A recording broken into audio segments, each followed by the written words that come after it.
You know, when we think of a boxing ring, we usually picture aggression, right? A place of conflict. But what if I told you it's also one of the most powerful classrooms in the world? We're about to dive into how the absolutely terrifying act of stepping through those ropes can teach us some profound lessons about conquering fear, not just in sports, but in, well, every part of our lives. This quote, it's a real head-scratcher, isn't it? It goes against every instinct we have for self-preservation. I mean, why on earth would anyone willingly walk towards something they know is terrifying? Well, the answer to that question, as we're about to find out, is the key to unlocking real, lasting courage. Look, it doesn't matter who you are. Every single person who walks up to that ring for the first time feels it. It's this primal, physical thing.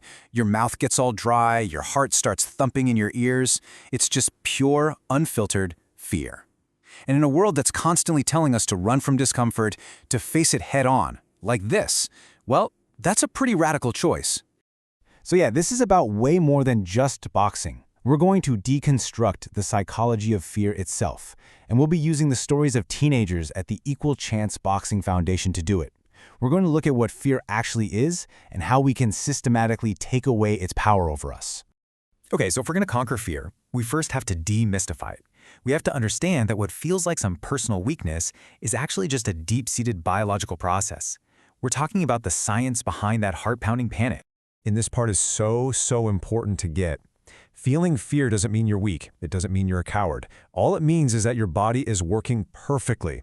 It's this ancient alarm system, designed by evolution to keep you from getting eaten by a saber-toothed tiger. The trick isn't to shut the alarm off. It's to learn how to hear it without letting it take over the controls.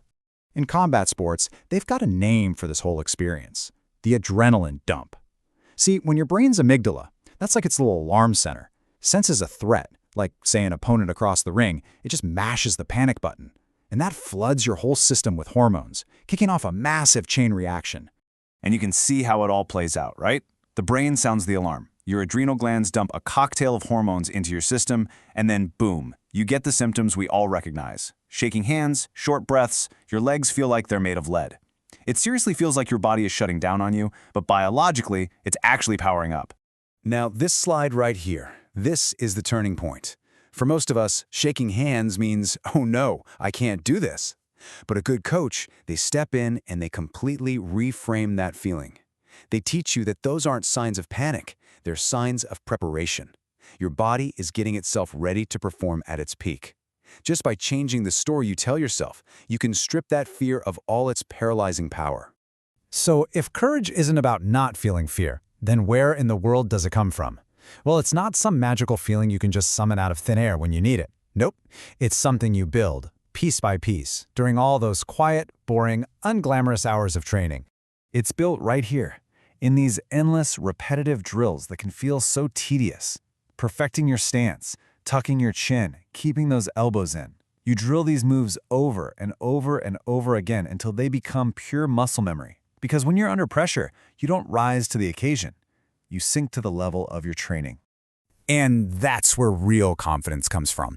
It's not about being fearless. It's about stepping into that ring, knowing with total certainty that even if your mind goes blank with fear, your body knows exactly what to do. It's this deep, earned trust in all the hard work you've put in. You know, something really powerful happens, psychologically, the moment you physically step through those ropes. The chaos of the outside world, all the anxieties and the to-do lists, it all just gets left behind. You've entered a different space entirely. Seriously, think about it. Inside that 20 by 20 foot square, your entire world shrinks down to just you and the person in front of you. It demands 100% of your focus. And that state of radical presence, well, it can be incredibly freeing, especially if you have an anxious mind. For those few minutes, there is only the now. But even with all that training, all that focus, the most terrifying moment is always the anticipation. What we imagine in our heads is almost always way worse than the reality. Those few seconds right before the first bell rings, that's when the fear is at its most intense. The world kind of goes quiet, except for that one sound. This is it, the moment of truth. Everything you practiced, every single doubt you've ever had, it all comes crashing together right here. And in that single instant, whether you're the one throwing it or the one taking it, everything changes. The illusion just shatters. And this is the thought that echoes in your head. I got hit, and I'm okay. I'm still here. You've just faced the very thing you were most afraid of. And you survived. You find out you're not made of glass. The dread just evaporates, and what's left is the pure, focused flow of the sport. This is the exact moment resilience is forged in fire. You prove to yourself, on a deep cellular level, that you can take a hit, process it, and keep moving forward. A switch flips. You go from feeling like prey to realizing you're tougher than you ever thought. Now, if this were just about boxing, it'd be a pretty cool hobby. But the real magic here is that the skills you learn in that ring, they don't stay in the ring. The way we build courage is universal. Here's exactly how it translates. Learning to control your breathing between rounds, that's the same skill that helps you manage anxiety before a huge job interview. Learning to absorb an impact, that helps you handle criticism without crumbling. After facing down a physical opponent, the fear of raising your hand in class suddenly seems a whole lot smaller. Ultimately, what this whole process does is it rewires your brain. You're building this psychological armor. You're teaching yourself that you are fully capable of walking through discomfort and coming out stronger on the other side. And that, in turn, empowers you to take on bigger and bolder challenges in every other area of their life. So I want to leave you with this question. Your ring might not have ropes or a bell. It could be having that difficult conversation you've been putting off.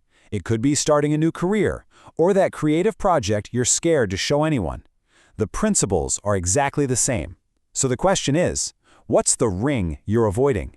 And what's the first small, boring, unglamorous step you can take today to start preparing to step inside?